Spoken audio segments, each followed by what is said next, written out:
Paris, 22 janvier 1963.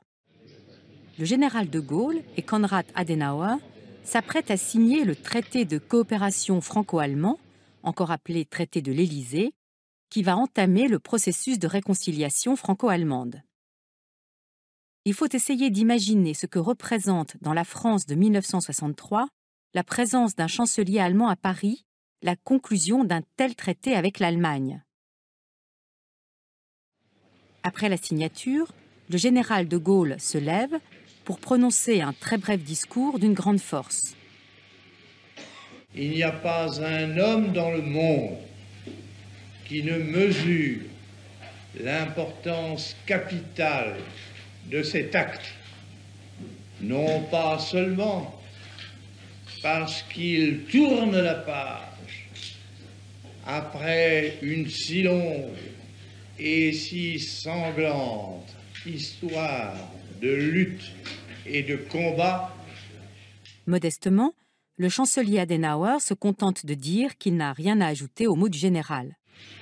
Sie haben die Empfindungen und die Gefühle aller derer, die auf französischer Seite und die auf deutscher Seite an diesem Werke mitgearbeitet haben, so treffend wiedergegeben, dass ich nichts hinzuzufügen brauche. Les archives nous montrent l'amorce du mouvement de Konrad Adenauer qui va se rasseoir. Plan de coupe sur le lustre. De Gaulle se lève et déjà en se levant, il se tourne vers Adenauer, qui, visiblement un peu surpris, se tourne aussi peu à peu vers De Gaulle. Mais De Gaulle a déjà les bras grands ouverts. Il avance, il franchit les 2 pas qui le séparent encore d'Adenauer. Très raide, les bras le long du corps, Adenauer ne semble toujours pas comprendre. Mais voyez-vous cet homme à gauche, probablement le chef du protocole allemand, qui s'est avancé discrètement dans le dos du chancelier et qui, de la main droite, le pousse délicatement vers De Gaulle. Revenons rapidement en arrière pour regarder son mouvement. Dans le plan précédent, derrière le ministre allemand des Affaires étrangères, on voit cet homme avancer avec vivacité. Dans le plan suivant, on le voit pousser Adenauer avant de s'éclipser rapidement. Étonnante présence d'esprit. Pendant ce temps, De Gaulle s'avance encore un peu plus, penche son grand buste en avant, attire à lui Adenauer, qui enfin s'adonne un peu maladroitement à l'accolade.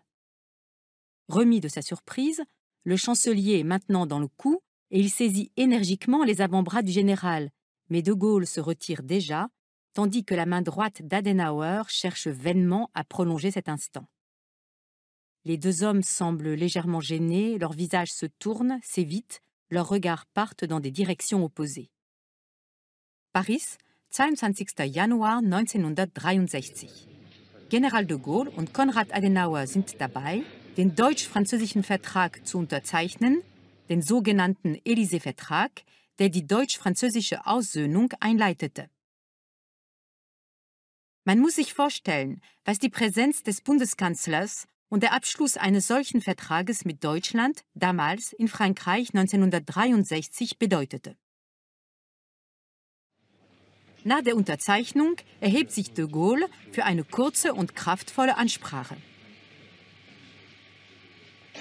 Il n'y a pas un homme dans le monde qui ne mesure l'importance capitale de cet acte, non pas seulement parce qu'il tourne la page après une si longue et si sanglante histoire de lutte et de combat. Bescheiden begnügt sich Adenauer damit zu erklären, er habe dem nichts hinzuzufügen.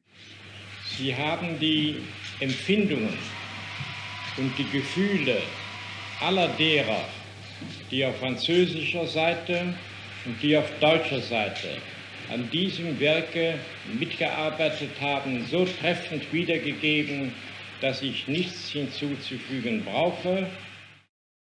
Die Archivbilder zeigen, dass sich Adenauer anschickt, sich wieder hinzusetzen. Schnitt auf den Kronleuchter. De Gaulle steht auf und wendet sich dabei Adenauer zu, der sich, offensichtlich überrascht, langsam de Gaulle zuwendet. Aber de Gaulle hat bereits die Arme weit ausgebreitet und geht auf Adenauer zu.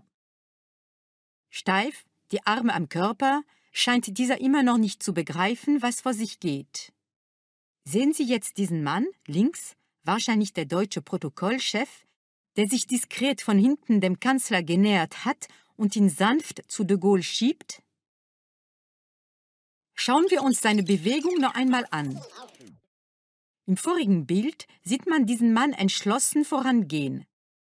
Dann sieht man, wie er Adenauer sanft schiebt, bevor er schnell aus dem Bild verschwindet. Erstaunliche Geistesgegenwart. Währenddessen geht de Gaulle noch ein paar Schritte weiter voran, beugt seinen Oberkörper nach vorne, zieht Adenauer zu sich hin, der endlich die Arme erhebt und sich, etwas unbeholfen, umarmen lässt. Nach der ersten Überraschung hat sich der Kanzler jetzt gefangen und ergreift die Arme des Generals, aber de Gaulle weicht schon zurück, während Adenauers rechte Hand vergeblich versucht, den Moment zu verlängern. Die beiden Männer scheinen etwas verlegen zu sein. Sie wenden sich ab, ihre Blicke gehen in entgegengesetzte Richtungen.